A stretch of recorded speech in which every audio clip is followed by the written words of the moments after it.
إن لله وإنا إليه راجعون.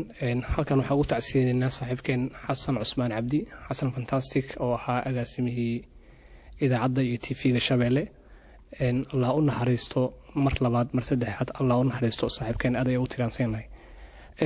in badan ayaa u baaqnay dowladda ku meel gaarka Soomaaliya kooxaha ka dagaalamaya dalka Soomaaliya inay joojiyaan dhibaatooyinka iyo tacdiidada loo geysanayo saxafiyiinta iyo inay wax ka qabtaan intaba.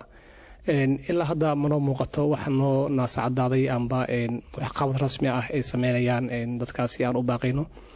laakiin markaan waxaan u baaqaynaa saxafiyiinta Soomaaliyeed meel kastoo ay joogaan in ay arintan aysan ka aamusin ay ka dhidhiyaan ay dareenkooda ay muujiyaan ayna sameeyaan kacdoon saxaafadda ah.